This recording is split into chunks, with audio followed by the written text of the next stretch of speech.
Uh, hey Priya, I think we should start. If whoever wants to join, they can join. All right, yeah, we'll start. Yeah. Mhm. All right, thanks. So yeah, hi guys. So yesterday, so like we'll go through a quick recap of what we what all new topics we saw yesterday, and then we'll continue with those. So we just go okay. So first of all, we saw the inbuilt string functions, right? We saw various inbuilt string functions like lower, which is like used to like convert the string into lowercase. Then we saw upper, capitalize, and count, find, all those things. So you can find it, like I'll share the PPT with you guys, and you can go through it later on and try it yourself. And the ones that we have not seen in the class, even those you can go through once. So yeah, these were the inbuilt string functions. Then we saw error handling. So we saw that there are two types of error. One is syntax error. So when there is any syntax error in the code, first of all, the code won't run only. Before running only in compilation stage, you will understand that there is some syntax error in the code. The compiler will fail at that point, and you will get an error message associated with it saying there is some syntax error. But in case the syntax is proper and your code goes to the starts running, but in case it encounters any runtime error, right? So some of the runtime errors we saw yesterday was division by zero, in which case when you're getting the input from user and then trying to divide a number with that input, and that input turns out to be zero. In that case, you can get a division by zero error, which is a runtime error. Okay, it's a runtime error because your code has gone through the compilation stage, it has compiled completely, and now the code is running. So because it's running and the error is coming after the code has started running, those kind of errors are called as runtime error. Again, the second thing that we saw was index error. So if you have a list and if you're trying to access something, some index, some element at an index that does not exist in the list, so in that case you will get an index error. So that was also one kind of runtime error. So yeah, these were some of the errors, and this third one was name error. So name error is basically when you're trying to use a variable which does not exist. You haven't initialized that variable yet, and you're trying to use that variable. In that case, it's a name error. It will be a name error. So we saw that there are two ways of handling errors. If you don't want the code to execute at a point where the error occurs, then there's no need of handling it, because anyway, if any runtime error occurs in while running the code, the code is going to halt execution. At that point, it is going to come out of the execution, right? But if you want it to run even when the error occurs, like in case of a wrong input, you want to prompt to the user saying this is a wrong input, but you want to go ahead with the code. You don't want to stop the execution of the code at that point where the error occurs. In that case, you will have to handle these error cases. So you can do that using exception handling that we partly saw yesterday. Exception handling, and the second one was assertions, which we will see today. So exception handling, we saw we had a try except block, right? So whenever we think we have a piece of code that might generate an error, then we can put it inside the try block. Okay, and we can add an except block associated with that try block. So if you know what kind of error are going to occur in the try block, like if you know there can be division by a zero division error or name error or whatever, so in that case you can name the except blocks as well, so that those except blocks will only catch the errors that you have mentioned. So if you're mentioning except name error, then only name error will be caught by such a block. No other error will be caught in this case. So yeah, basically there's a try block inside which you can write a code, and it's basically like testing a part of the code for errors. And if any error comes, then that will be called by the except block. Okay, and one try block can have multiple except blocks, but it should have at least one except block, which means one try block should be accompanied by at least one except block. You can give it as many number of except blocks as you want, but at least one should be present. And then we saw else block. So with a try except, you can also have an else block associated. So the code inside the else block will run when nothing goes wrong, which means when if the code from try block runs properly, executes successfully, in case the code present in the else block will get executed. In case the code fails at some point inside the try block, at that like after the failure, else block will not get executed. So else block means that you have to put in code which should execute if no exceptions are raised in the try block. If no error occurs in the try block, only then the code inside else block is supposed to run, or else it's not supposed to run. And then finally we saw finally block. Okay, so finally was used. So when was finally used? It was used when we want to execute a piece of code irrespective of whether the error has occurred or not. Okay, we don't care if the error has occurred or not, but we want, after the execution of whatever try or except, whatever happens, even if the like in case there is an error, then except block will be run, right? Or else the try block will be run completely. So in both the cases, at the end finally should be run. That's what you put inside a finally block, whatever you want to run at the end of your whatever logic is present inside the try block, irrespective of whether the try block executes successfully or it fails in between. So yeah, this is what we saw yesterday. We saw some codes associated with that. Okay, so today we'll see what does raise mean. I will share my screen.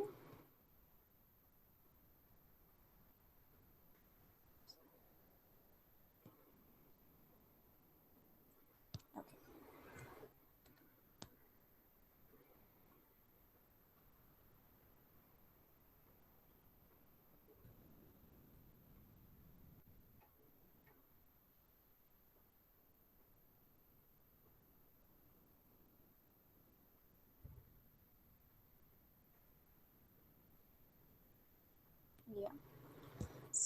Yeah. We'll see what does raise mean. So when do we use this raise keyword? When we want to raise an exception manually, which means if something wrong occurs in the code, that is when an exception occurs, right? If something is wrong, like if the logic is wrong, if you have used a variable which does not exist in the code, at that point exception is generated automatically because the code is wrong, right? But at some point, if you want to raise an exception by yourself, like there might not be any logical or syntactical or any runtime error, but if you think this is not the right input. So one example can be, if you are taking an input from the user and the user is only supposed to give positive numbers. In that case, if the user gives a negative number, that is not supposed to happen. That's an invalid input. So in that case, if your use case is that in case of an invalid input, you just want to stop the execution of the code. Okay, you don't want to move ahead with the code if there is an invalid input from the user, which means a negative input from the user. So in that case, when a user gives a negative input, that is not a wrong input as such. Like that does not automatically cause an exception inside Python. But if you want the execution to be stopped in case of such invalid inputs, so you can raise an exception in that case. So let's just go and see the syntax for raising an exception.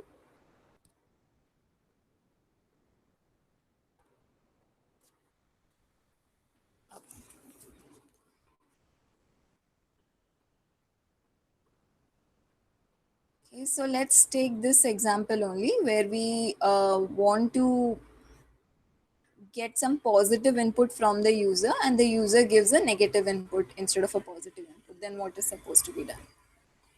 Okay. Okay. So if you have some x,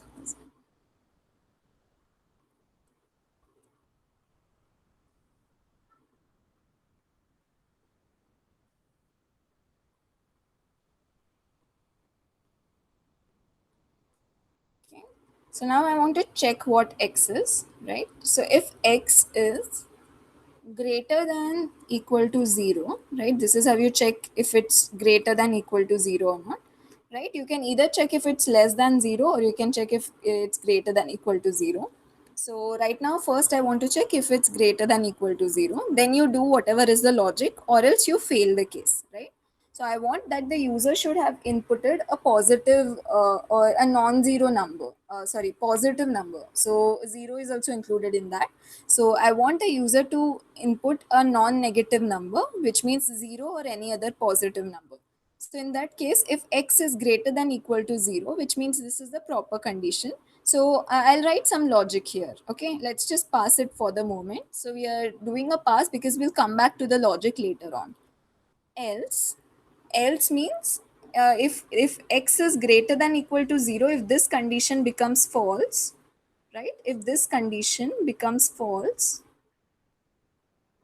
if this condition becomes false, which means x is less than 0, right? Because here I'm checking if x is greater than equal to 0. If that condition is false, which means x would be less than 0. So in that case, else will be executed. So in this scenario, I want the code should stop execution.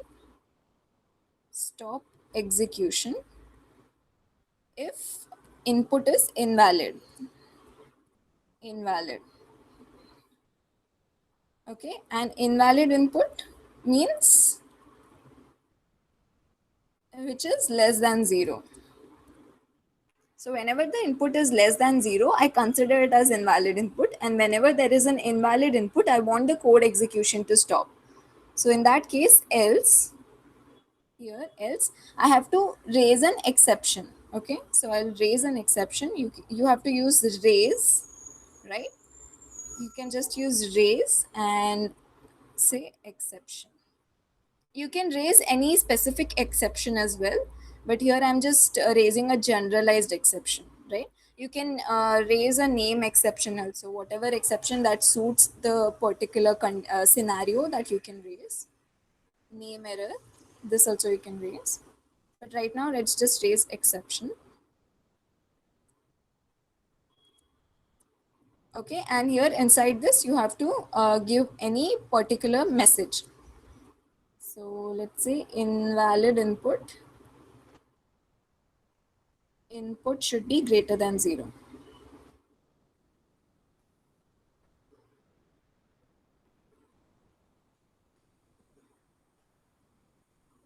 Okay, so yeah, and if the input is greater than 0, you can just print right input, something like that, just for the time being. Okay, so let's run this once. So in case I have a positive input, fine, I get kudos right input. In case I give a negative input, which is minus 12, see, so it's exactly throwing an exception which might occur in case you actually had an exception in your code, right? So if you all and like if I was trying to divide a number by 0, in that case also the code would have failed with a message like that, right? So in this case, because I'm raising an exception in case the number is negative, it will exactly fail as if when you have a runtime exception. Okay, so and at the end you will get a prompt saying exception invalid input should be greater than 0. And this, if you see the above thing, right, trace back, if you can see here on the second line, trace back. So trace back is usually like a stack trace, which means it will give you an internal stack of from where the error is coming. Okay, so if you can see here at the last one here, line 30, all this is internal files. So you should have something.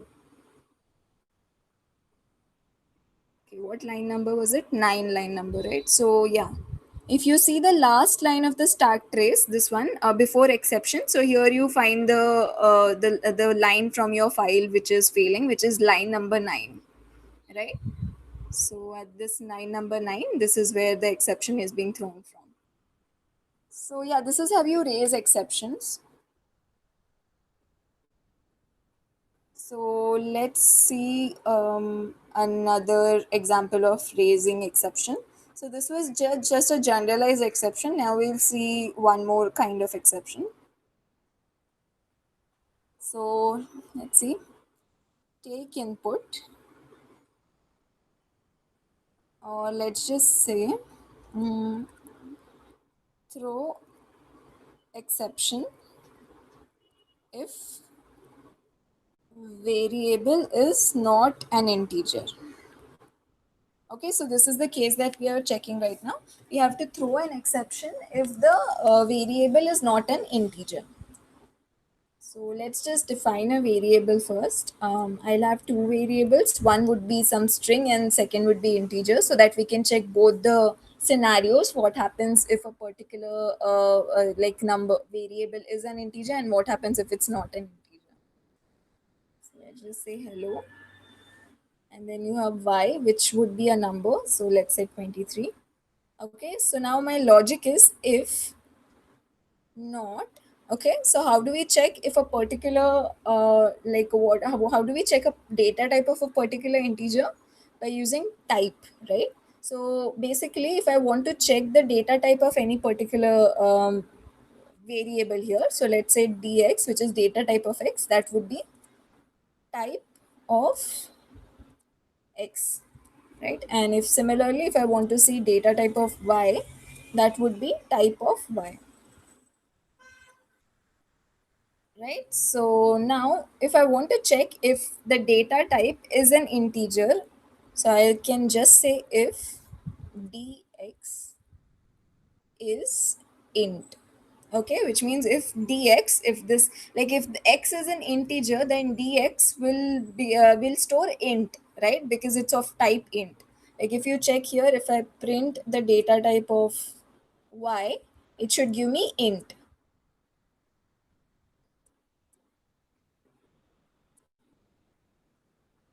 Yeah, so it has int, right? So if I want to check if a particular variable is an integer or not, then I can store that in so basically I can get the type of whatever the variable is, and then I can compare it with int.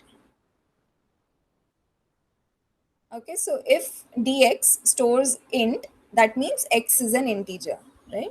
So in that case, let's just pass for right now. But if that's not the case, else, which means if dx is not int, that means it's some other data type. Okay, in that case, I want to throw an exception, right? I just want to throw an exception when the variable is not an integer. Okay, I don't care what data type it is, but if it's not an integer, then I want to throw an exception. So in this case, if dx is int, then some logic would be present that we don't need that logic right now. And else, right? If it's not an integer, then I have to raise an exception. So I can raise a standard exception. Okay, I can raise a standard exception and give an explanation of what the exception is, or I can throw a type error. So in this case, it makes sense, right, to throw type error because you want to have only integers, and if that variable is not an integer, then you can throw a type error saying this is not the type that was expected, and some other type is required. So I can say only integers are allowed.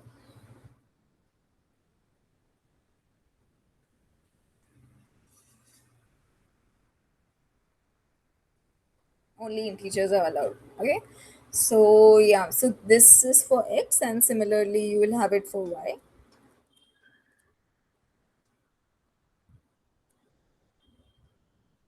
Okay, so let's just pass it for now.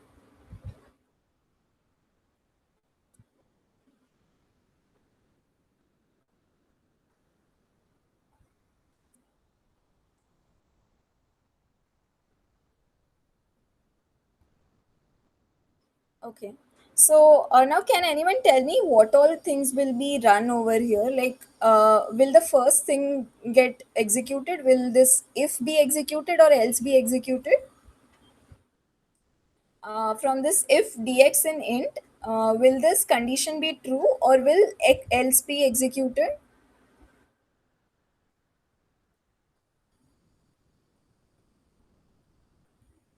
Anyone can tell?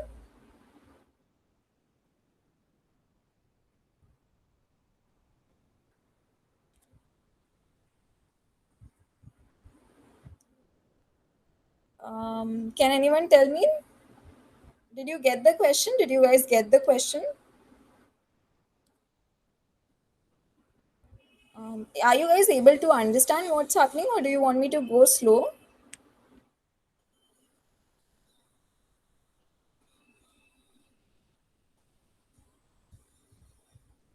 So like, is this clear to you guys what we just talked about race?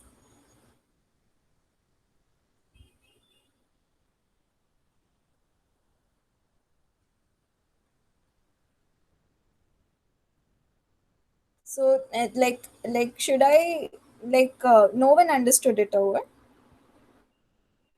If you want me to repeat it again, or I'm going fast or something, you can tell me.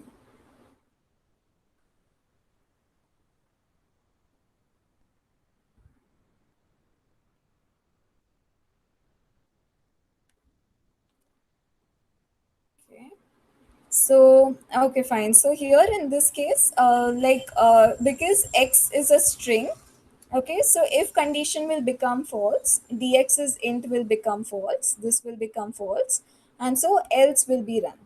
Okay, so whatever is present inside else, that will get run, and here at this point, exception will be raised. Okay, so once this exception gets raised, okay, the code will stop. The code execution will stop at this point. Okay, so when this exception gets raised, the code will stop execution at that point, and the second if condition will not be reached only. Okay, that's because the first one, right? First variable x was a string, and the second is integer, right?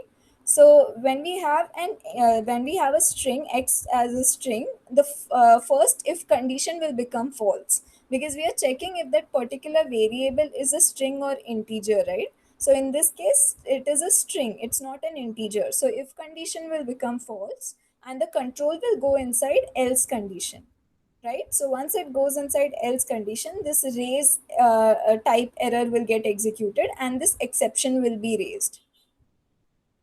Okay, and once this exception gets raised, it won't the control won't go to the next if condition. That's because once the exception is raised, the control will come out of the Python code. Whatever are the following statements, that won't get executed. Okay, so is this clear, everyone?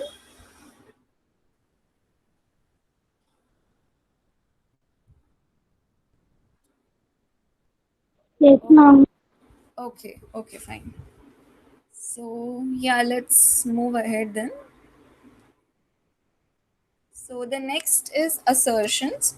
So assertions are usually used when you want to debug the code. Okay. So what does assertion check? So it will like after using this assert keyword, you have to use an expression. So we'll see how to do that. So once you have put an expression after the assert keyword, right? So if that expression evaluates to false, then assert will become false, right? So you're trying to assert if a certain expression is true or false. So let's just go and see an example only, that will be easier to understand. So let me have, so basically I'm trying to assert if the input is positive. Input is not zero, not equal to zero. Okay. So we have def, some function we have called a average, and we pass in some marks inside of it. So now this over here, I'm trying to assert, okay? I'm trying to assert if marks is not equal to zero.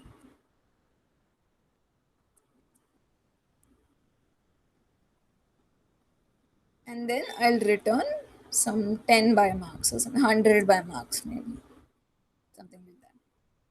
Or let's just make it a little bit more meaningful. So let's consider list marks to be a list, okay? So marks is a list. So when we are adding that list into the function, what this will do is basically what this function needs to do is it needs to sum all the elements in the list. So say sum of marks. Okay, so it needs to sum all the elements present in the list,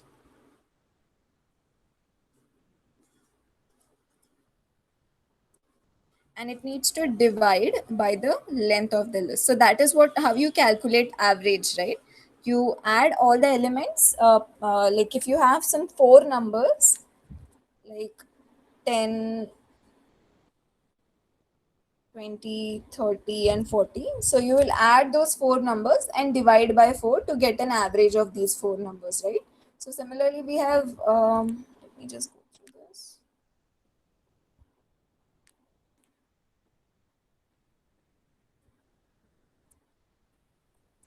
Okay, so now let's pass a list. Let's pass 10, 20, 30, 40 only. Okay, so and let's see what is the average in this case. Yeah, so fine, this is good. So, okay, so now I want, this is my function which will take a list of marks and which will return the sum of the whatever elements are present in the list divided by the length of the list. That would be equal to the average of the numbers present in the list. Okay, but now in case if like the size of the list is zero, okay, in case the size of a list is zero, so you can see here zero division error, division by zero. Okay, so that error occurred because here I'm passing a zero sized list, right? So here the length of the list is zero. Now once this empty list goes inside the average function, so the sum of marks would be zero because there is no elements present inside the list. And if you see here, it's been divided by length of marks, and this length of marks is zero in this case, right? Because the list does not contain any elements, so the length of marks will be zero. And we know that we cannot divide any number by zero, so in this case it will throw an exception.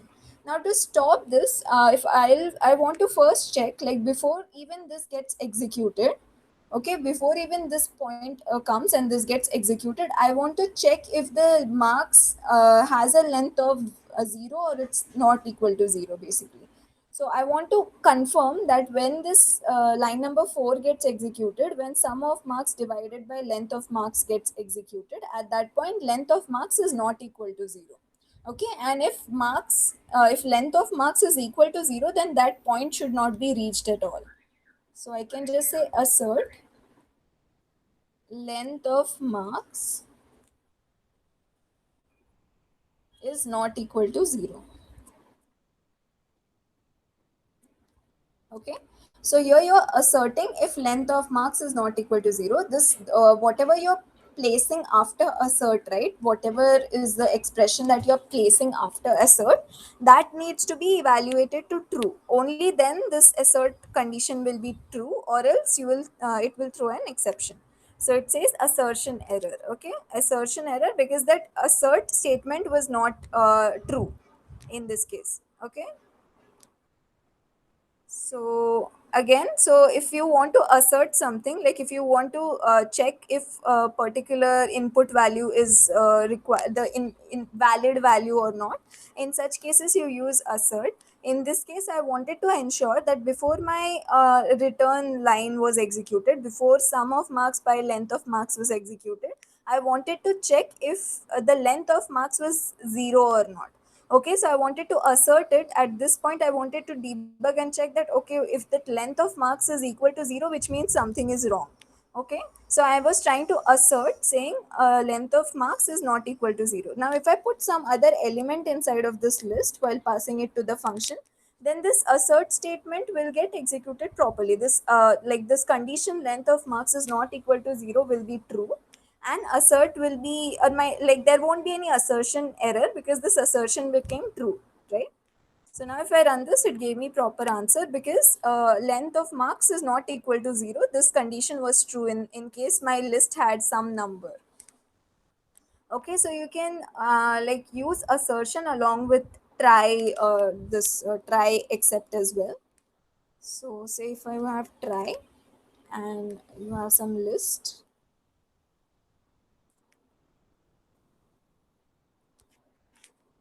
Okay, and now you're calling average and getting the average of the elements present in the list.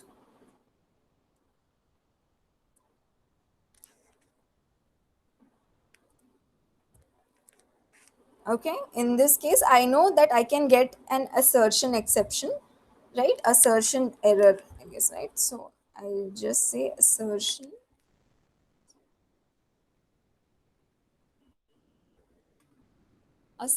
error.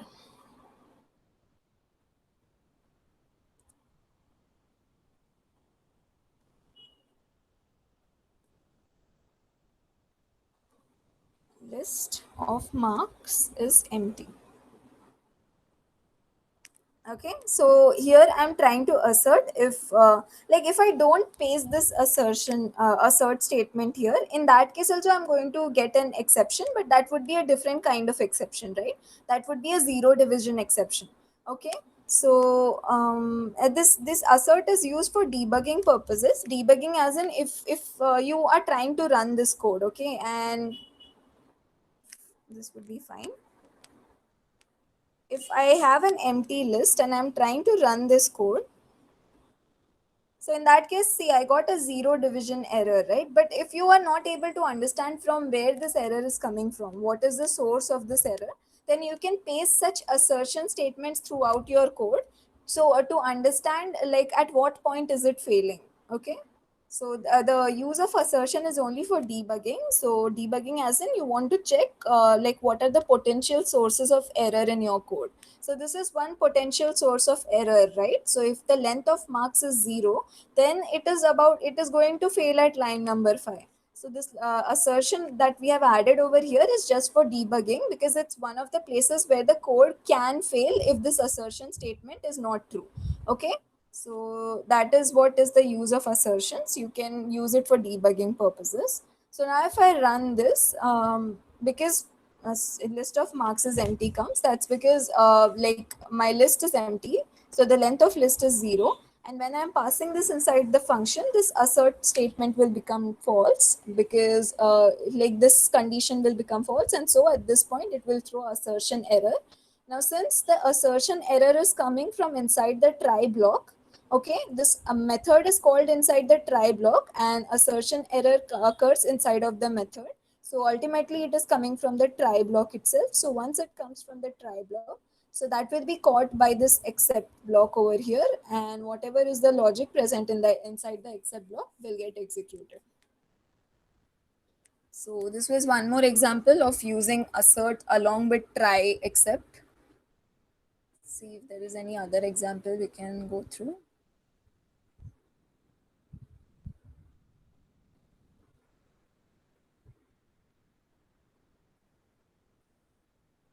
Okay, let's check one more example of assertion. So now we'll have this one function which converts Kelvin to Fahrenheit. So you might know that there are two ways in which temperature is recorded. One is on the Kelvin scale and one is on the Fahrenheit scale, right? So here Kelvin to Fahrenheit means that whatever input you're going to pass, whatever temperature you're going to pass, that would be in Kelvin, and the function is supposed to return you the temperature in Fahrenheit scale. So I think there's a conversion measure, right? You use while like converting Kelvin to Fahrenheit and Fahrenheit to Kelvin. So similarly, so what is this? From name itself, you can understand what is expected of the function. You have Kelvin to Fahrenheit, which means the function will take input temperature in Kelvin, and the function will process that input temperature and process it according to some formula, and then return the Fahrenheit temperature. Okay, so this is the function, and this is the logic that is supposed to be executed inside of the function. So we have temperature. So temperature minus 273. Okay, so this is the formula to convert Kelvin into Fahrenheit. So you can Google it and check if you're not sure. Into 1.8 plus 32. So this is basically the formula to convert any Kelvin temperature to Fahrenheit scale, on Fahrenheit scale. So yeah. Okay, so yeah, so this is the main function. So here if you guys might know that the maximum, I think Fahrenheit maximum that you can have is minus 273. You cannot have anything more than less than minus 273. So I guess Kelvin, the minimum value of Kelvin would be 0. Okay, so minimum value of Kelvin on the Kelvin scale, is 0. Okay, so this is one of the use cases. So here you cannot have a temperature that is less than zero. Okay, if the temperature is less than zero, that means it's not acceptable. It's an invalid input. Okay, it's basic physics rule that you cannot have a Kelvin temperature less than zero. But if someone inputs a Kelvin temperature less than zero, then that is supposed to be wrong. That is not supposed to be a right way of converting Kelvin to Fahrenheit. You are inputting a wrong input inside the function. So that's why if I want to assert the temperature, like if the temperature is right, whatever it's being passed as an input inside the function. So I will just say temperature. So there's one more variant of assert. So you can say temperature. You can first pass whatever is the condition that needs to be satisfied for the assert to be true, like for that assertion to be true. So here in this case, I want temperature to be greater than equal to zero, right? Because my least temperature that I can have, least valid temperature that I can have is zero. Anything below than zero is going to be an invalid input. So here I need to assert that the temperature should be greater than equal to zero. Okay. And if I want to pass any message in case this assertion is not true, then I can say invalid temperature. So I just put a comma next to my statement, whatever is my like the equation that is supposed to be evaluated to true, the statement that's supposed to be evaluated to true, that I have put first after assert, and then by placing a comma in between, the second thing I can write is the message that is given when the assertion is false. So in this case, if temperature is less than zero, then the message will be whatever message I'm writing over here will be given to the user. Okay, so we have invalid temperature here. So let's just check this once. I'm just going to directly call print statement. So this is going to print whatever is the resulting, whatever result comes from the function.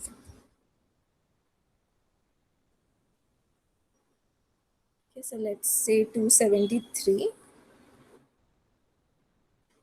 So this should be a valid input because it's greater than equal to zero. Our condition is just that the temperature should be greater than equal to zero. So let's just check this.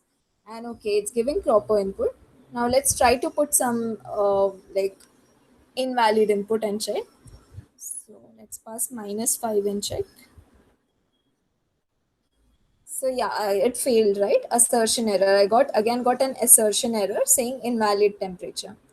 Okay, so at this point, I understood. Okay, this like using this assert statement over here, I understood that this can be a place where the error can occur. Okay, and if the temperature is less than zero, then this might be a cause of some logical error inside of the function. So this was one of the use cases of assert. So any questions till now? Any question, or can we move ahead?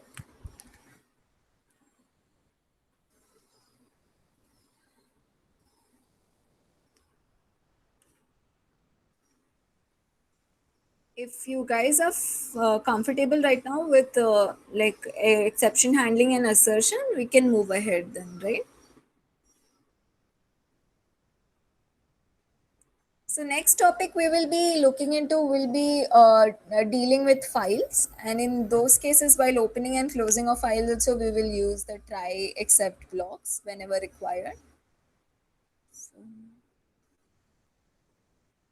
okay, so I'm assuming nobody has any questions.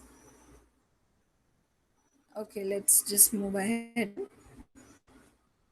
Okay, so let's see working with files in Python. So okay, so all of us know what a file is, right? So basically, a file is something in which we have some content present, right? If there's a text file, there are several extensions present for a file, right? You can have a text file, you can have Like if you're writing a Python code, then you are going to save it with .py extension, so that is also a file. So you have several kinds of file that you use on a daily basis. There's a text file also. If you like anything that you use, if you used MS Excel, Microsoft Excel, so if you save those documents that you created in Microsoft Excel, so that will give you a different extension. If you're using Microsoft this MS Word, so in that case you will get a different docx extension. So yeah, all of these are files, right? So so let's go through what is files. File is a contiguous set of bytes used to store data. So bytes is basically the way in which the content that you have written in the file gets stored internally.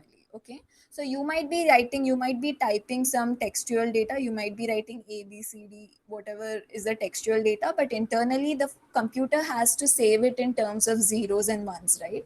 So a bytes is kind of an intermediate thing, like it basically bundles the ones and zeros and stores it as bytes. So a file is internally stored in terms of ones and zeros only, even though you are writing it as characters and numericals, what all characters you put inside the file. Okay, so there are three parts of a file.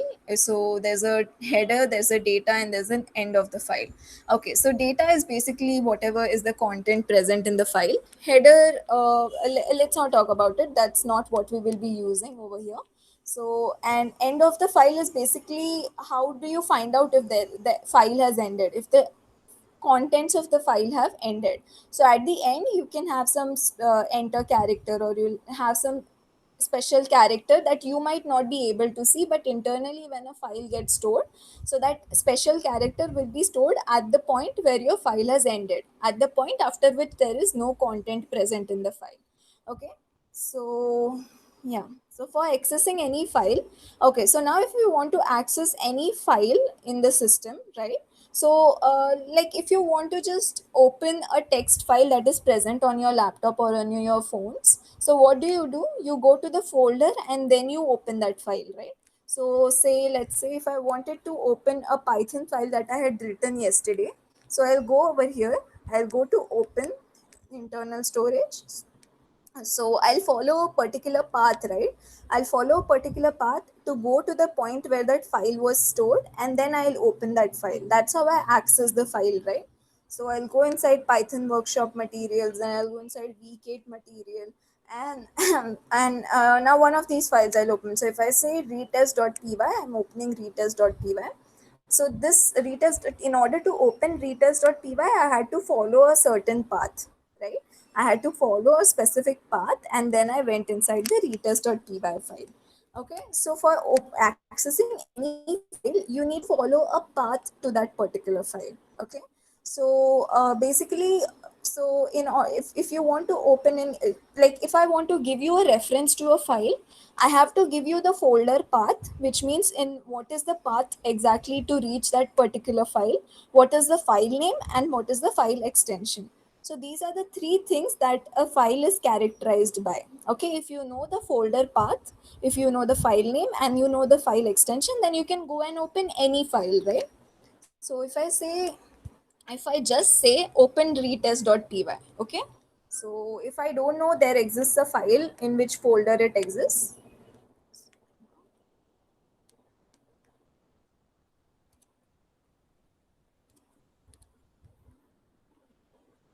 Yeah, so if I don't know which file, which folder does the retest.py file is existing in, and you just ask me to open retest.py file, so how am I supposed to know, right, which is where does this file exist? So in order to know where, in order to go and access a particular file, I need to know three things.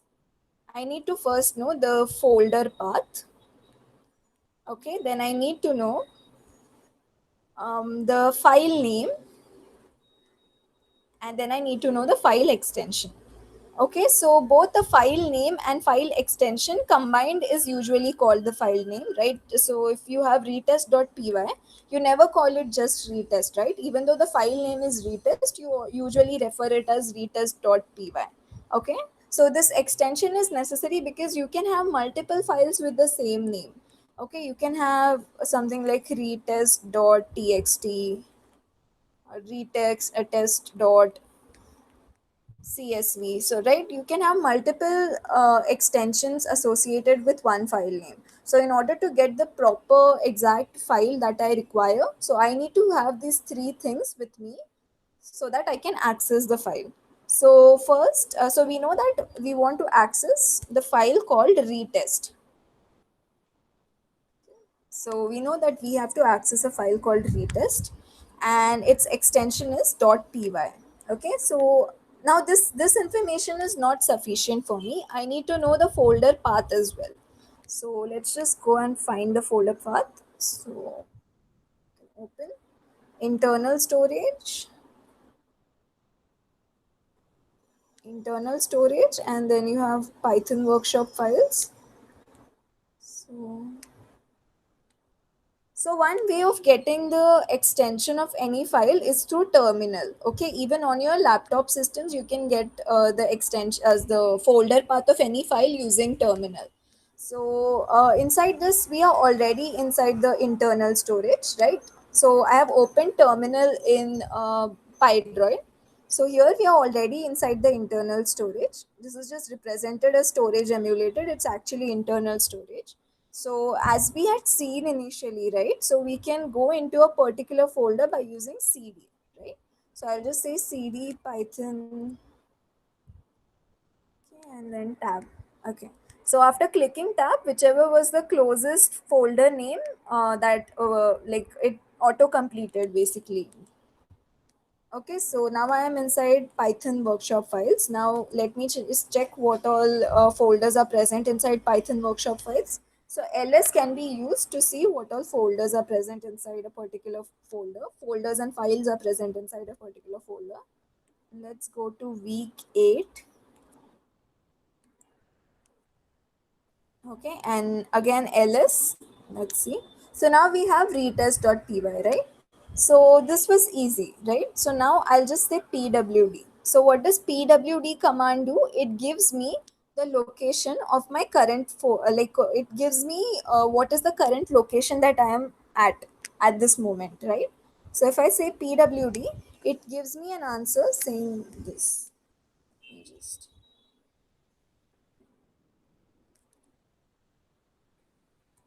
I hope this is, I'm able to copy it. Select text.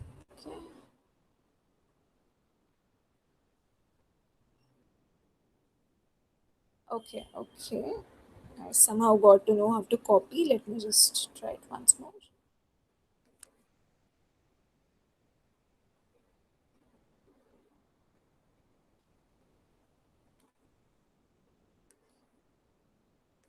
Okay, anyway, fine. I'll just write it. So here you can see after I gave the command pwd, this gave me an extension of my current directory. What is the current directory I am present at? That is the path that it provided me with, which is storage, emulated 0, Python workshop files, week 8 material. So this is the current path I am at. Okay, so PWD will give you what is the path of the current directory that you're present at. Okay, so I'm currently in week 8 material directory, and this is the path that I have followed in order to get into my current directory. Okay, so why is it necessary for me? Because if you can see, retest.py file is present inside week 8 material folder. Okay, so you have this week 8 material directory, and inside of that you have retest.py file. So yeah, so since you have this file inside of this directory, and I want to access this file, so first two things I already know about the file, that is the file name and the file extension. But the only thing I did not know was what is the location of that file, what is the path that I have to follow in order to go to that file. So now we know that as well, right? So we have this path. So this would be yeah, so this would be the path that you can provide to anyone who wants to access that file. So let me just go back and say, yeah, okay. So everything got pasted.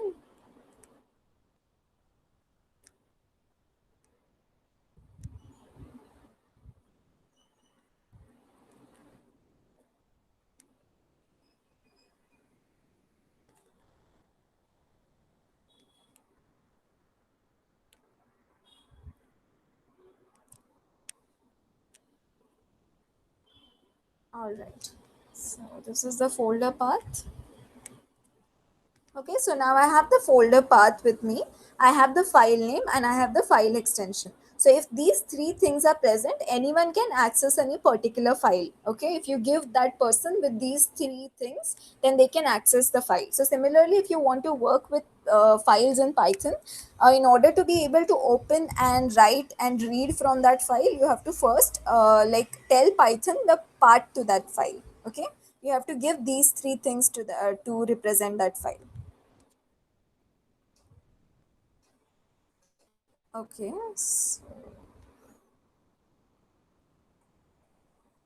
Okay. So this is basically like an absolute path. Okay. So it will give you, this is basically like an absolute path. Okay. So no matter where you are, you can directly use this path and you can get to the file. Okay.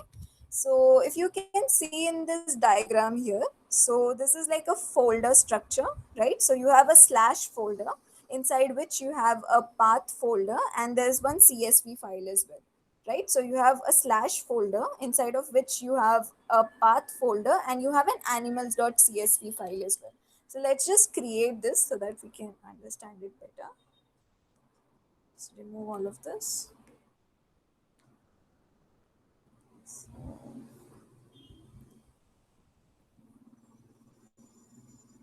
So I'll create this inside my Python workshop files and vk material itself. So I'll just create a new folder called slash as is present over there. So I don't know if that is allowed or not. Let me just check.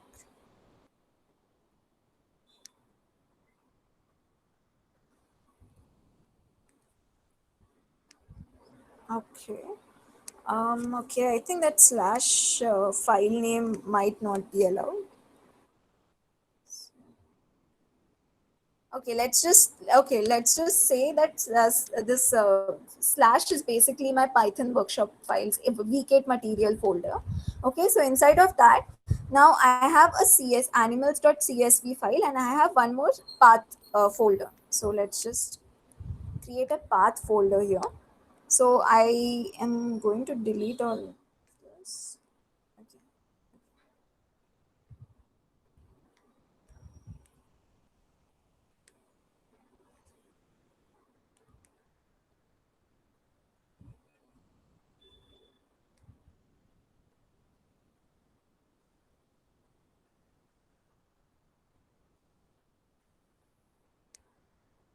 So let me just delete all of this except for path.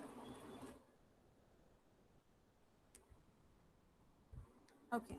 So now I only have path inside that folder. Okay, so I have a path folder inside of this. Now I want to create a CSV file inside of that. So again, we are trying to follow this structure. Okay, so whatever is the directory structure over here, we are trying to create a directory similar to this. So inside my vkit material, which would be my main folder at this point, I have a path folder and I also I also need a animals.csv file, right? So here if you can see, like inside of this main folder, you have a path subfolder and you also have animals.csv file. So let's create an animals.csv file inside of the the main folder. In our case, the main folder is vk materials. So I'll just go back,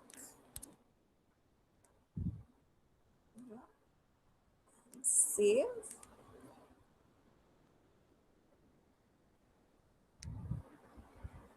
Okay, save this. Instead of py, I'll just say animals.csv. So CSV is one of the extensions. It's a way of storing data. So I'll have this animals.csv file. Okay, then inside the path folder, I have one more folder called to. Okay, and I have a dog breeds.txt file. So inside path, now this is done. The first part is done. Now let's look at the second part. So we have a path. Okay, so inside this path subdirectory that I have one folder called to, right, and the other folder one folder called to, which is like a subdirectory, right?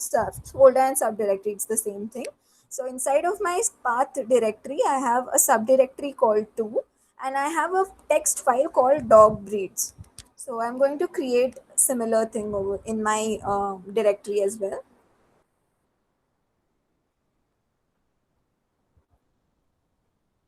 Okay, so inside Python we get material. Now inside path, I have a folder called 2. So I created that folder 2, and I have to create dog breeds dot txt.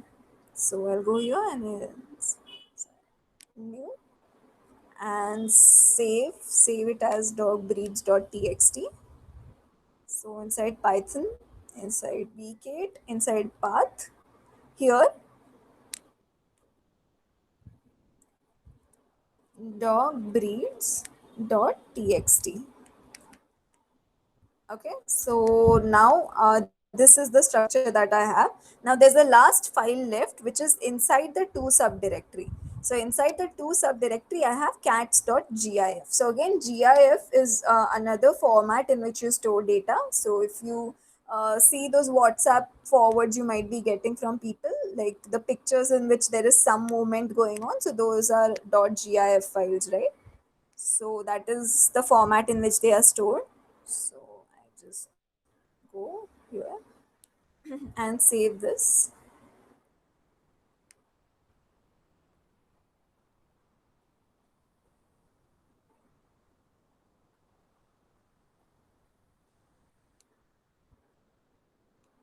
And inside this I'll say cats.gif.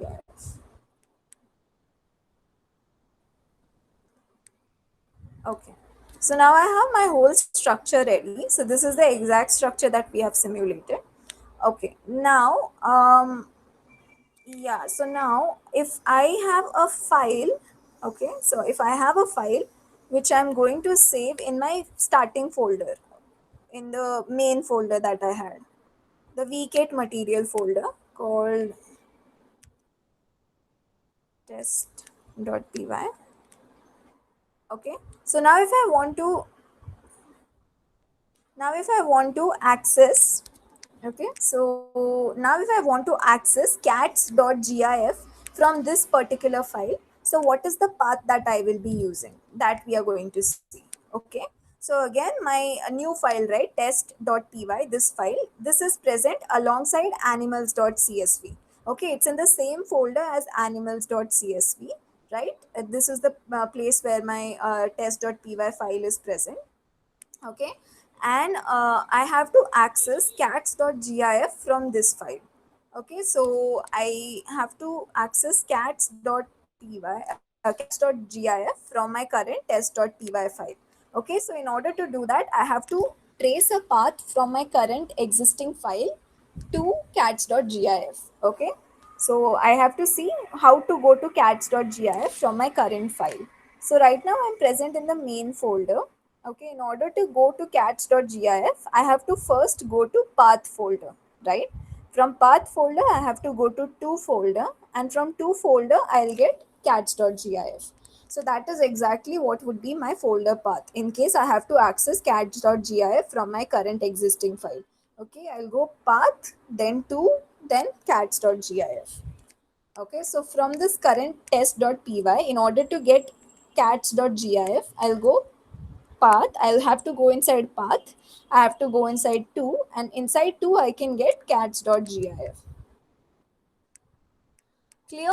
Is this clear for everyone? Is this clear for everyone? What we just saw? How to access a particular file?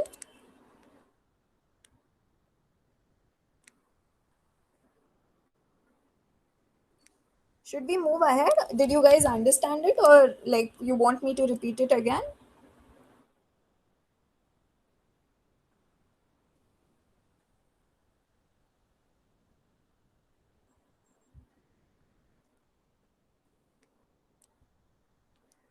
Okay, let's just move ahead. If you guys have any questions, you can ask. So this was the first part. Okay, so let's go on to the second part. So now instead of like having the file in my main folder, if I have the file in 2, right? So I'm changing my current directory. So right now I am creating a new file. and saving it inside weak material, path, and 2. Okay, so I'm saving it inside 2 folder alongside catch.gif, and I'll call it retest.py. Okay, so now in this case, if you just check here you can see, right, your current working directory is 2. Okay, which means my current file from which I'm trying to access catch.gif, that is also present inside 2 folder only. Okay, it's just one folder inside which I have a Python file, and I have the second file which I'm trying to access from my Python file.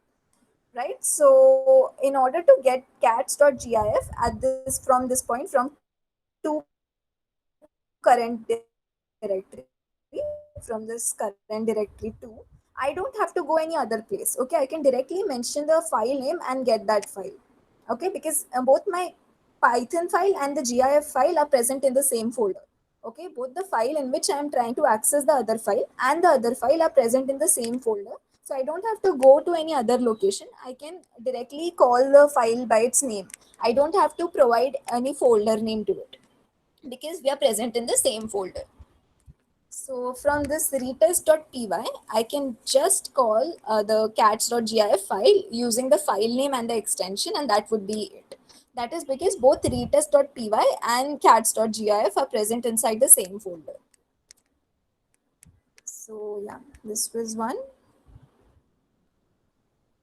Okay, so now this is the third case in which you have a file in the previous directories, which means if you see this picture, right? So my current directory is still 2. So consider I'm still working with retest.py file.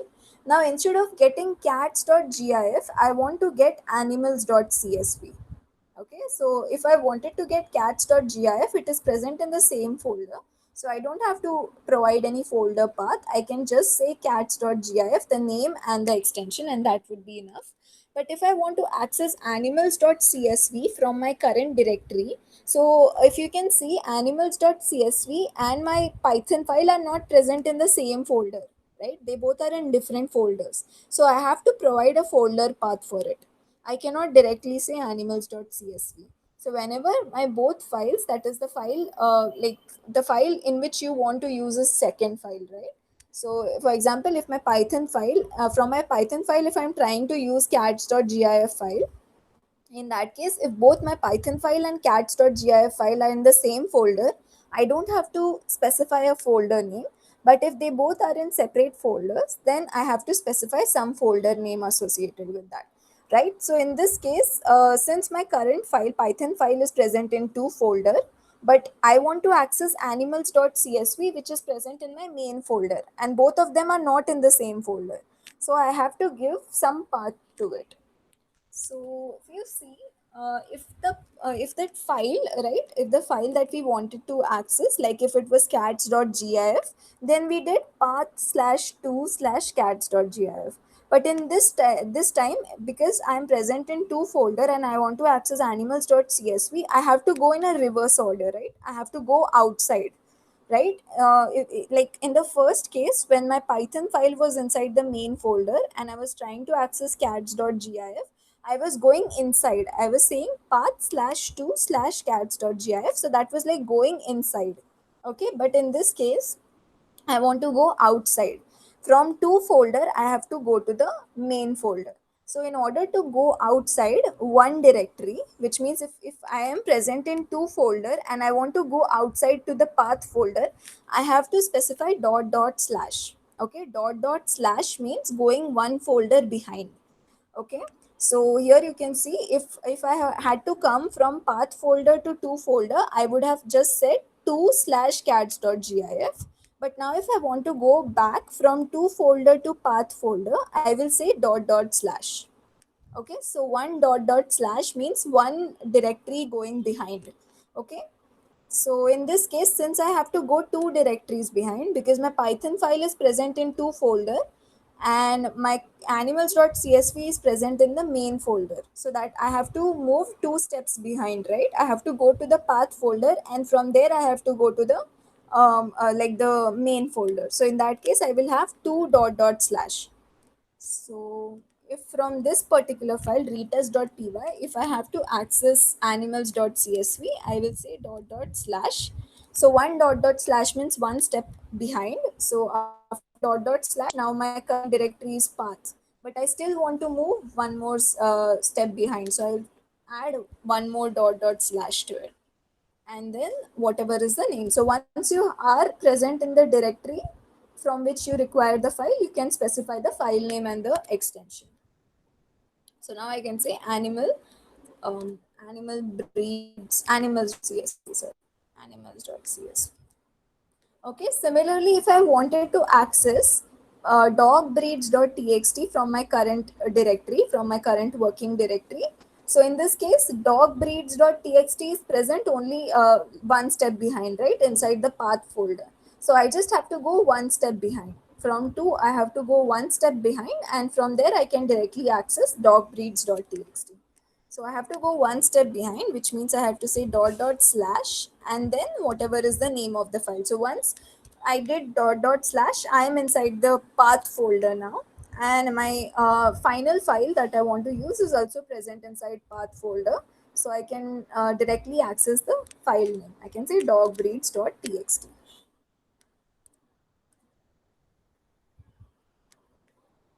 Okay. Is this clear for everyone?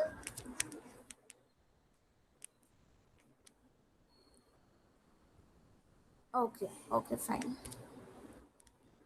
Yeah, so let's just move ahead then. So this was basically how you can access like the files in Python. But let's see how to open and read and write to the files now.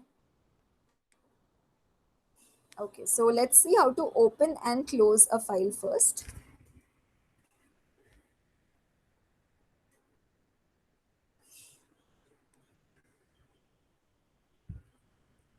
Just a minute.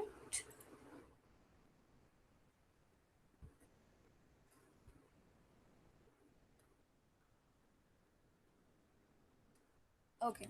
So you can, so yeah, let's just read the PPT. Let's just go through the PPT and see. If you want to work with the file, the first action needed is to open the file, right? So you have to open the file using an open function. So this open function takes one parameter. Okay. So since it's a function, it will take some parameter, right? In order to do some function, some input. So you're giving it the input that would be the name, basically the name of the file, right? So you can't just directly give it the name of the file. You have to provide the path to the file as well. So all these things we saw right here, like how to access a particular file from your current existing path. So sorry, how to access a particular file from your current existing folder that you are in. So that you will need to pass like all these things that we have written here. Similar folder path you need to pass inside the open function. So you need to pass three things inside the open function: folder name, folder path, file name, and file extension. These three things need to be passed inside the open function for Python to understand which file to open and read. So that is supposed to be passed inside the open function. And also after you're done with working with the file, right, so that's a like you need to close that file. That is very essential. So if you do not close the file, so after some time maybe Python will close the file itself internally. But in that duration of time, when you open, like when your work with the file is done and when Python will close that file, so at that point some unwanted behavior can happen. So it is always best to close the file when after you're done with your work with the file. Okay, so once you're done whatever is your work with that particular file, you need to close that file. And there are two ways in which you can open and close the files. One is using try finally block. So I think yesterday I was telling you about this example, right? So when you're working with files, this try finally block gets used quite a lot of times. So what you can do is you can open a file inside the try block and then you can close it inside the finally block. So what will happen is, even if there like some error happens while processing with the file or while opening with the file, you know that when the finally block will be run, every time, even in cases where there is an exception or there is not exception, the finally block will be run at the end, right? So in this case, no matter what happens with the file, at the end you need to close the file inside the finally block, so finally block will close that file. Okay. And a second is with block, so we'll see what does with block do. So let's try to open a file first. So okay, so we are going to work with these dogbreeds.txt file. So we'll add some content in it later on maybe. I'll just show you how does the syntax look like for opening and closing a file. Okay, so the first example, right, of yeah. First of all, whenever you want to open a file, you have to say open, okay, and give the path as well as the name and extension of the file. So now I am at retest.py. So again, if we just go back and see, like we just saw, right, in order to get dogbreeds.txt file, you have to do dot dogbreeds.txt. So this is your folder name, and sorry, folder path, file name, and extension for the dogbreeds.txt file. So in order to open that file, you are going to have to pass that slash, which would be the folder, this path to that particular file, and then the file name and extension. Okay, so you first open the file, okay, and then you can process whatever, whatever is you're supposed to do with the file. If you want to read the file or if you want to write more content into it, that you can do inside the try block. And then after this gets done, you can say if some exception occurred, then you can just call exception, or I'll just skip exception. So in this case, all the exceptions will be caught. Okay, and finally you need to close it. So how do you close it?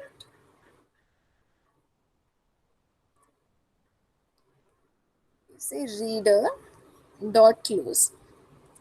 Okay, so this open file, open method, right, it will pass some file object to reader.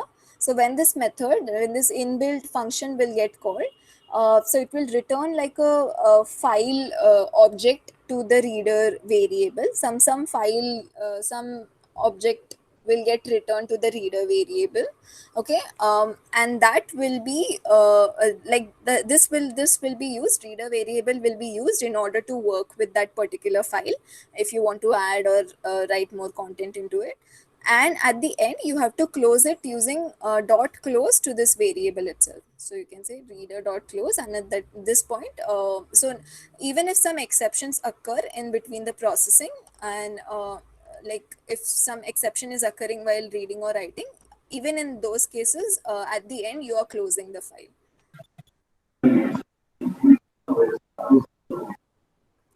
Any questions? I was not able to hear you properly, so if you have any questions.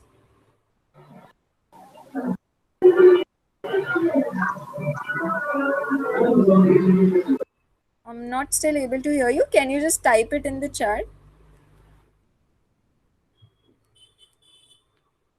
Just type it in the chat if you have any questions, because I'm not able to hear you and there's a lot of distraction, it seems. Okay. Okay, fine. So if anyone has questions, just put it on the chat. So yeah, so this is how you close the file object. So object, will go through what an object is later on when we look into classes and objects. For now, just as you have some integer and some string, or like some data you have, right, in that case, in a similar way, here when a file gets opened, it will, the data from that file or the way in which you access a file, all those information will get stored somewhere, and that would be returned by the open function, which will be saved inside the reader variable. And you can work with that reader variable, and then finally you can close the reader variable when it's done. So this is one way of like opening and closing files. Or the second one is using with. So you can use with open, and similarly, inside open you will have to pass the folder path, the file name, and the file extension. Sorry.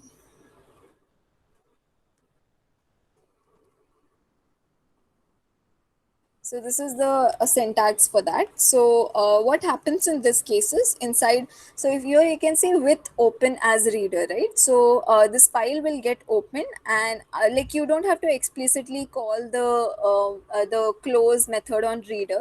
So once you come out of this code block, right? Once you come out of this with code block, the reader this the file object will get closed by itself. You don't have to explicitly close it. So you don't have to call reader.close. Once you come out of this with block, that reader object will get closed by itself. Okay, so this is a cleaner way of opening any file. So this is one way. Yeah, and there's this open method. You have to pass one more parameter if you're using it along with.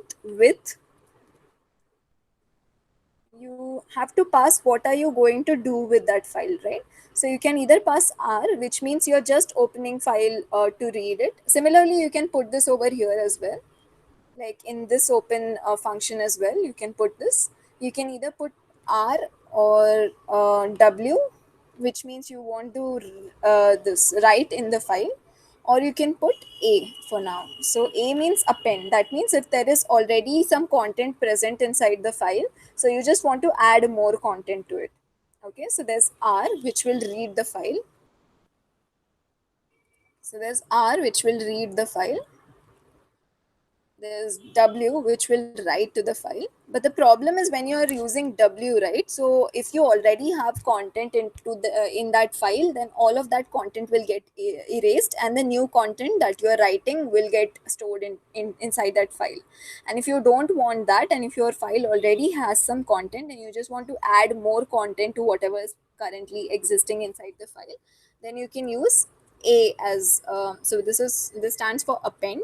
So in order to append to the file, so these are the three like modes that you will use. Along with there's rb and rw as well, but that's more like binary, opening the file in binary mode. So yeah, so we'll mostly work with r, w, and a. So this is actually very technical. So if you want to open the file in like in a binary mode, so you can open it. Yeah, so this is read, write, and append. So let's just go ahead and see.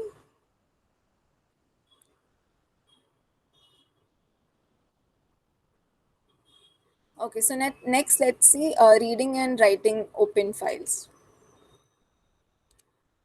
Let's see how to read. But before that, let's just go and write some data into the file so that we can read that data. So let me just open that dog breeds.txt file and put in some content inside that file.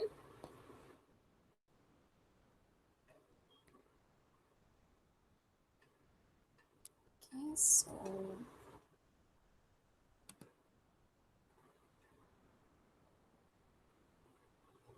okay, so like basically, I'm just going to put all the some dog breeds inside of this. So dog is one of the dog breed.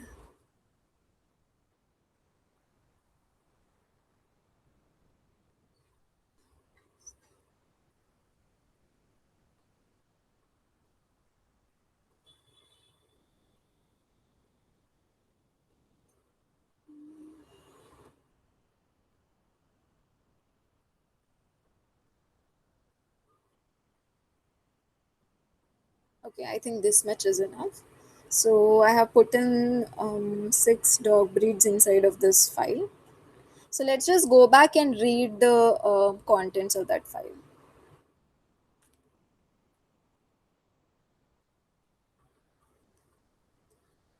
Okay, so let's use with, because it's very compact way of opening and closing files, and easy way as well. So I'll put in the path to dogbreeds.txt file,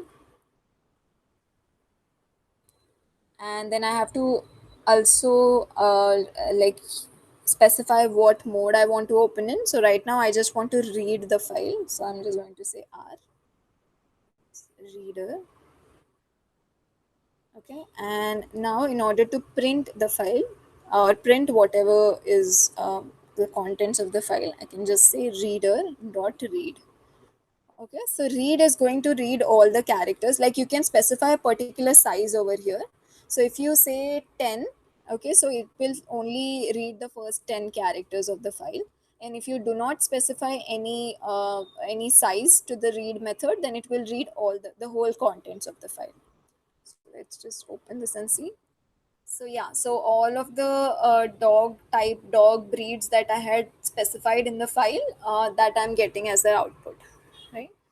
So let me just try to put 10 here and read only the first 10 characters present in the file. Yeah, so here you have 1, 2, 3, 4, 5, 6, 7, 8, 9. And I think the 10 would be like the space after pug. So I think it's considering a space after pug as well. So if you see 1, 2, 3, 4 on the first line, and then 5, 6, 7, 8, 9, 10, 10 on the second line, something like that.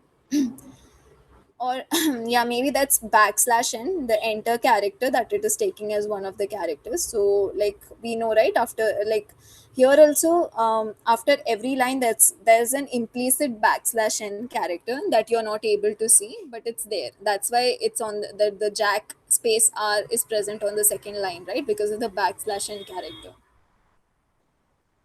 So this is how you read files. So this is just one of the variants of reading file. If you want to read it line by line, you can also read that. So there's one more method in which you can read, you can say read line. Okay, so read line will only read one line. So let me just test it. Okay. So yeah, it's just reading one line. So read line will read only like how many times you call read line, that many lines will be read. So here I'm just calling it once. That's why only one line is getting read. If I say print read line again, then the next line will get read. So if I say read line again and I run this, now I have two lines, right? Okay, so here also you can specify a size inside the parenthesis. So that size would basically be how many characters you want to read in one line. And since I'm not passing any size, then it is going to read all the characters present on that line. If I just say 5 in both the cases, then it is just going to read the first 5 characters present in that line. So let me run this. So in the first case, you have only 3 characters, so that's fine. And in the second case, you can see only 4 characters instead of all the characters. The last character is space because you have Jack space something, right? Jack space Russell, right? So that space is the fifth character. So you can see here. So this is another variant, and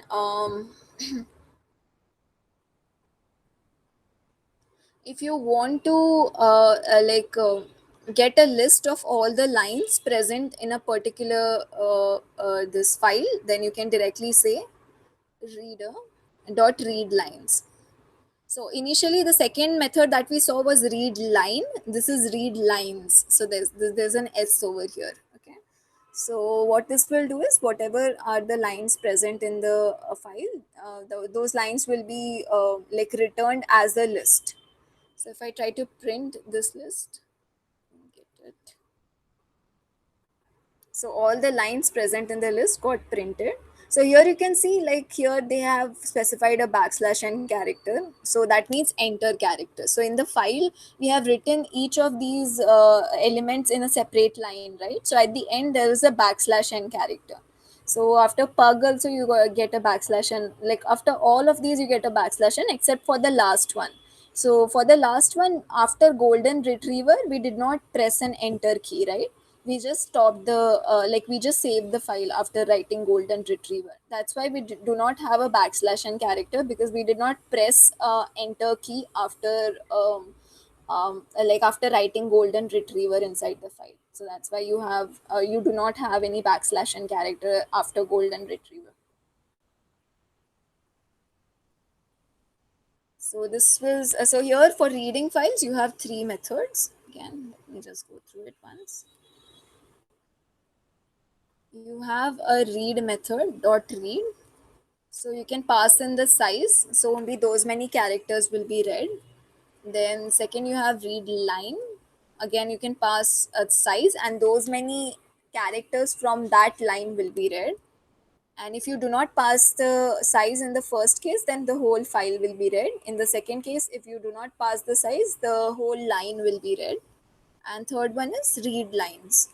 So whatever is the contents of the file, if you're using read lines, so all the contents of the file, all the lines present in the file will be returned as a list. So this was about reading the file. Clear, everyone? Next, we'll see how to write in a file.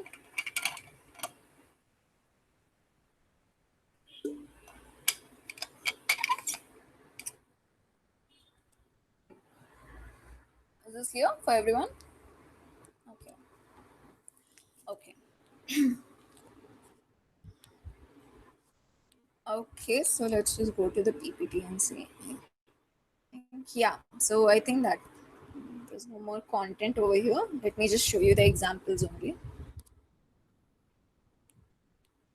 So this was for reading the file. Let's now try to write something into a new file. So let me create one more file. Let's just keep this file as it is. And let me create one more file. So you can either create a file directly by going to that particular point. Like if I want to create another file at the same location where dogbreeds.txt is present. So I can like I can create a new file and save it at that particular point. So this can be done, or I can create a file from inside my Python code itself.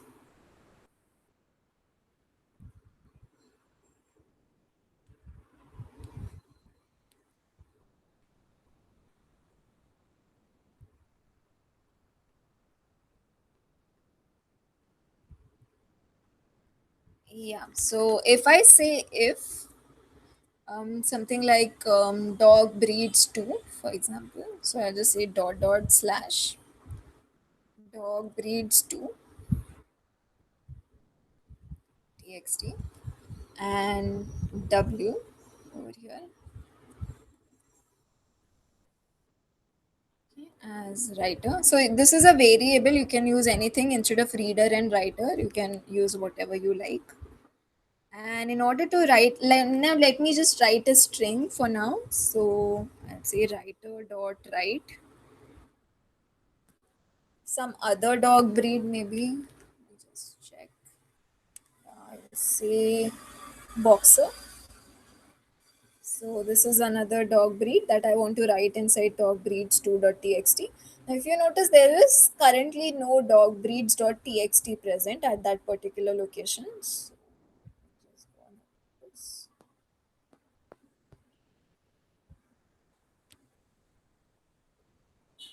In path. Here there is no dogbreeds2.txt existing.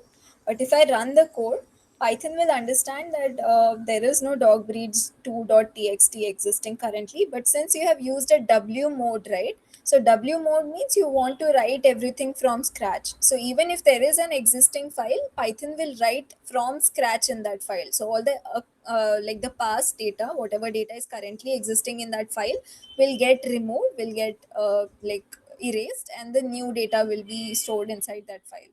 So anyway, it does not matter if with write in the write mode, if you do not have that file that you're mentioning, that file will get created. So I'll just run this. Some error, let me check.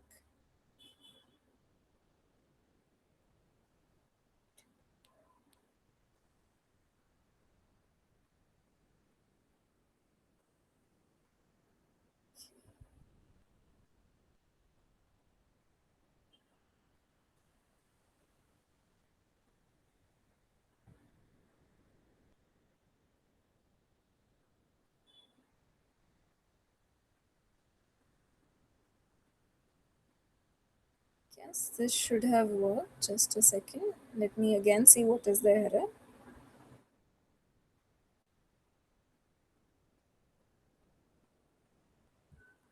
From line number 2. Okay, what if I remove this and check? Okay, so sorry, I have not written open.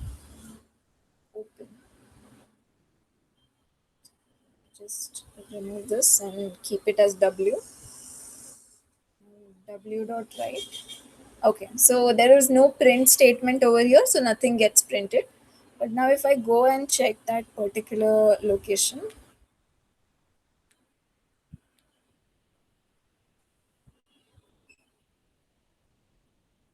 okay, so now I have dog breeds 2.txt. If I open this, I have the boxer written inside it. Okay, so this file was not present, but it does not matter in the write mode. Even if the file is not present already, then Python will create that file for you. Okay, so yeah, now if I remove this and add something else like German Shepherd maybe. So, like if I run this right now, since dog breeds 2.txt already exists with some other data, what will happen is this data would be overwritten. That means this data would be removed, and the new string that I have written here, German Shepherd, that will be added into the file. So let me try that. So there is no like print statement. So fine. And now if I go back, I remove this. Let me just exit it and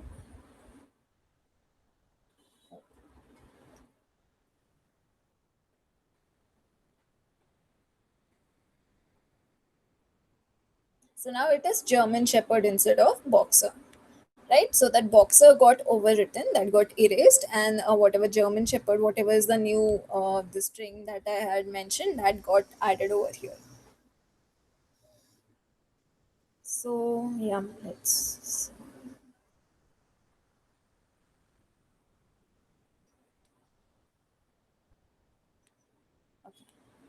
Okay, fine. So yeah, so this was to write any content. So this is basically to write one string. So even in write, you have multiple ways in which you can write inside a file. So one is dot write, which we just saw.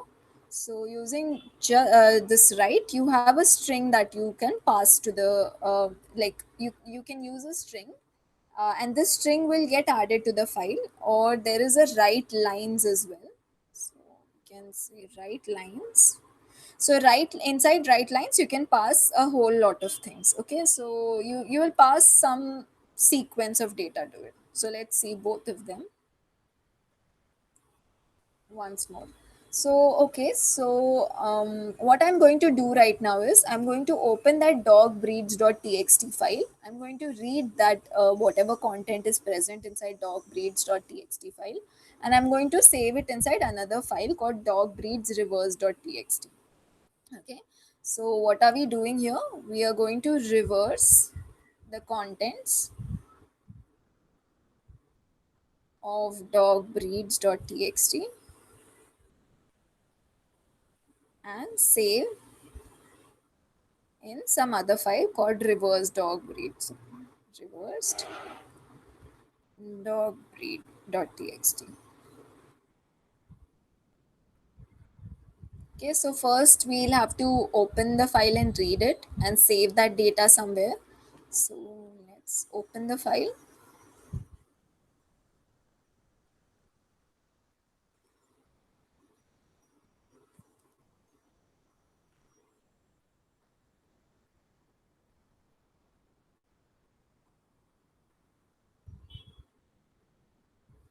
Okay, so I will just say dog breeds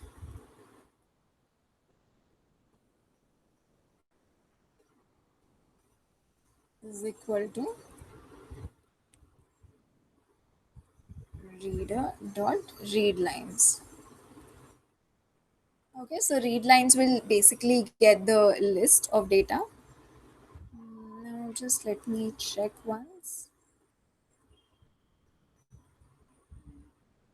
Okay, so I have all the like breeds that are required, and now I have to reverse this and store it inside the second file, right? So my second file does not exist as of yet. I'm just going to create one file in Python itself. So reversed dog breeds. .txt. That's the file name. It's w writer.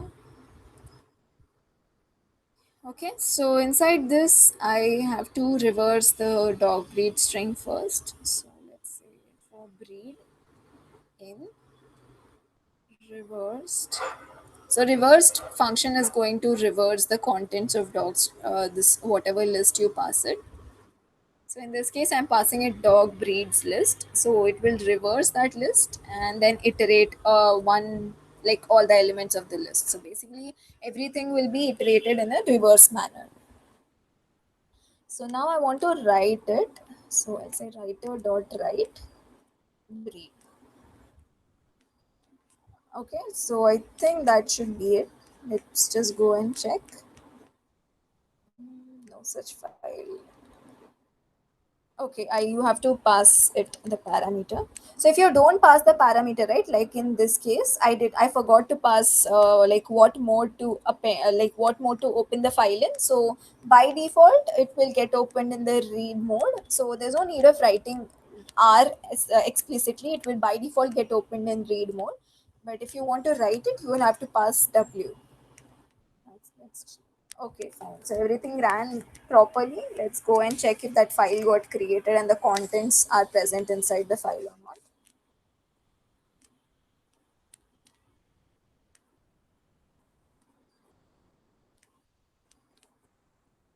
Okay, so yeah, so we have reverse.beads.txt. Open it.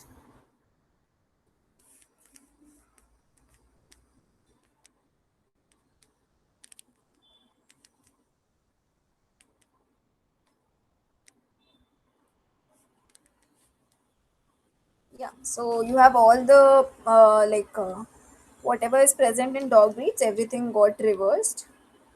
You can check it.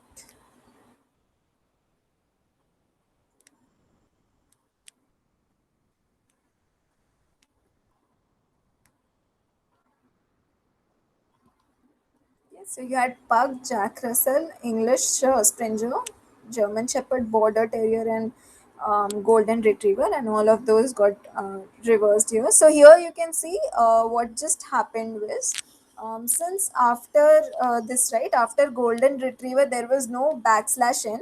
So it got over here you can see it is printed side by side. Okay, the backslash n was missing right after Golden Retriever because this is like the last element, so there was no backslash in present, so that's why it got printed like side by side. So, yeah, so this is how you can use write, and let's just quickly see how to use write lines as well. So just remove this, and now let's write. Okay, okay. So now if I write something, so the earlier one, whatever is present in this file, will get overwritten. So I don't have to delete it explicitly. And I'm just going to write everything that is present inside the reverse list.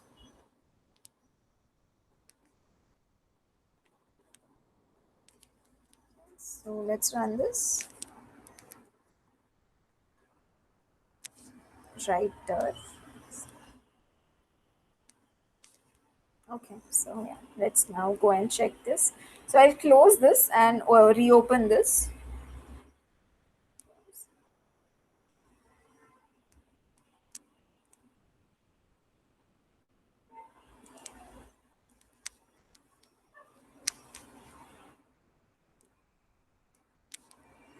Yeah, so again you have all the content properly, and this is because there is no backslash n. So if you want to specify a backslash n, you have to do it like in that string itself. So whatever you're passing inside the right this write lines or write method, you have to ensure that all the backslash n characters, the new line characters, are present properly inside of those.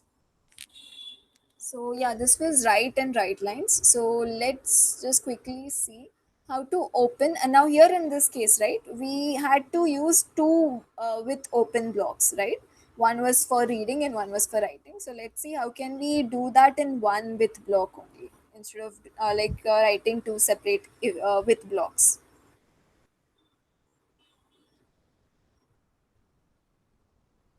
Okay, so we'll say with open. So I have to open one file in reading mode and I have to open the other file in writing mode. So let's just first create variables for the this path name for files. So this is the dog breeds file path name. So it will be dot dot slash dog breeds dot txt. I'm just saving it inside a variable instead of writing everything again and again. You have another one which is your a new file, right? That you want to write inside.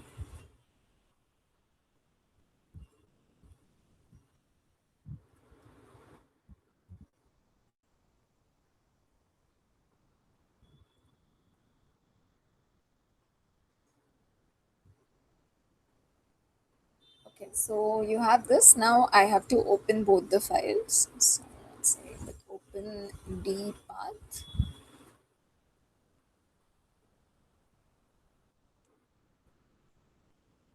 as reader. Okay, and you just use a comma to open the second file.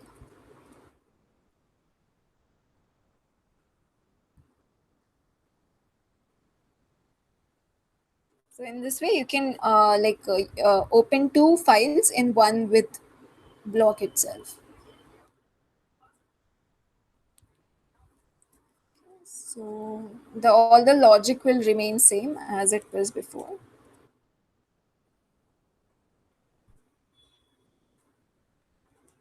Read lines. So it is just going to read all the lines and store in dog breeds variable as a list.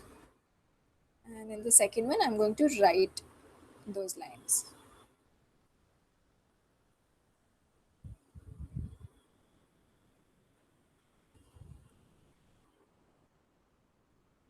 So the output of this will be the same as the previous one. It's just a compact way of writing, right? So initially we had two with blocks. Right now we just have one with block, in which we have opened two files.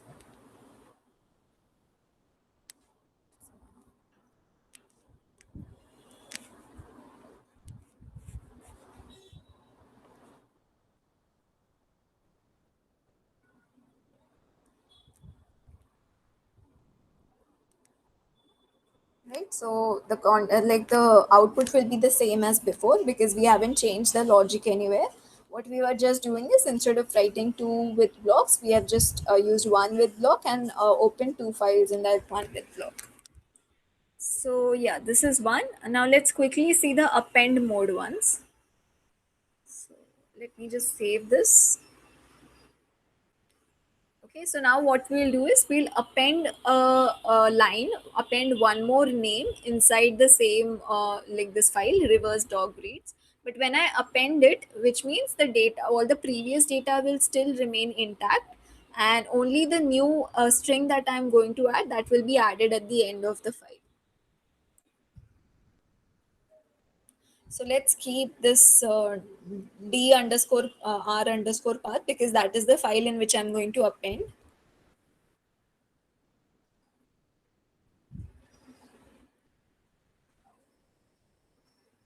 Okay, so we'll open the file again, but this time instead of R or W, we'll open it in append mode.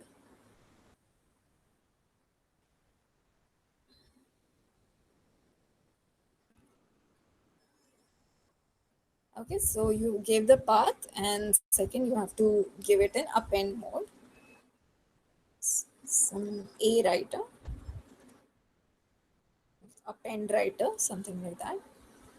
Okay, and all the other steps will remain same as write.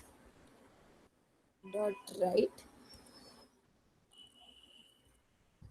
Okay, so you can pass as, so see if I pass just the name which is Beagle, if I want to say Beagle, if I just pass this and if I run this code, so this will run successfully. And if I now open and check that file,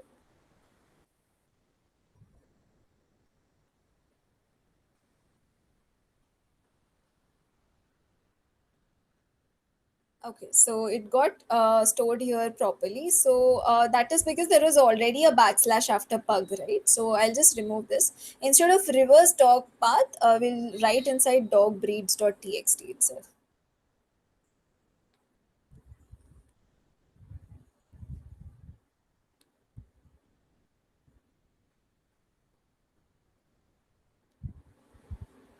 So why did I change the file? That's because like here, if you see after pug, there was already a backslash n, right? So what I'm trying to show is if you want to add an extra enter character, you have to add it from this write method itself. So here in this case, after golden retriever, there is no backslash n, right? So what will happen is after I just run this beagle, right? After I just append this beagle, that will not get added on a new line. That will get added after golden retriever. That is because there is no backslash and character present after golden retriever. So let's run this.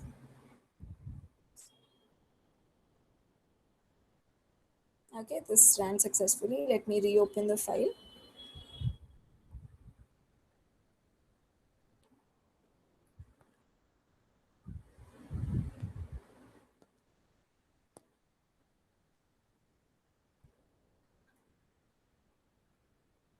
So here, if you can see, after golden retriever, there is no backslash n and directly beagle has got added.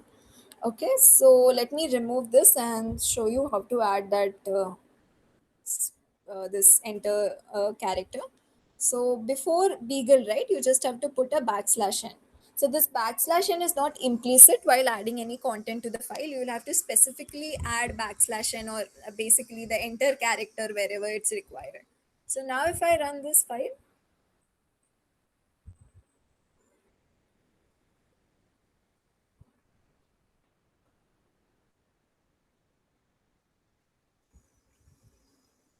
and open dog breeds. So now it has got added on a separate line.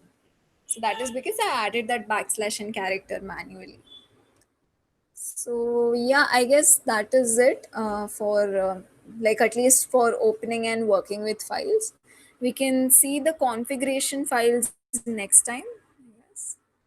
So here, this is basically the summary of what we just did. So you can pass read, you can pass it some size. Similarly, read line, you can pass it some size or read lines, which will get you all the data in terms of list. And then you have write and write lines. So string, basically it will add only one string whatever you pass it. Sequences, if you want to add multiple things with a backslash and character in between, so that you can add using write lines. So if you I say write lines over here, okay, I can add like multiple things into this. I can add 3 4 things. So let me just add pug one more time. Let's see on this. That string will add only one particular string. So let me open this.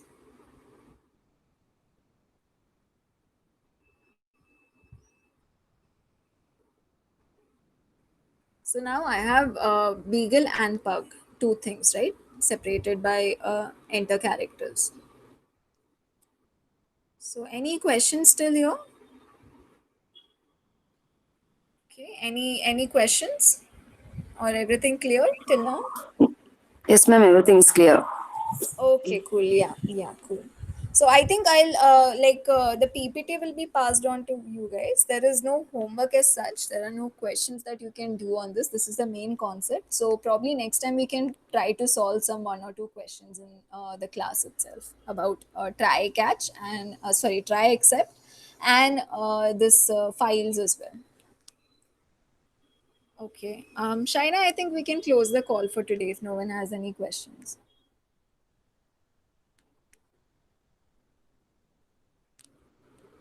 Hello, Shaina. Okay. Yeah, cool. Thanks. Thanks, guys. Thanks, Shaina. Bye.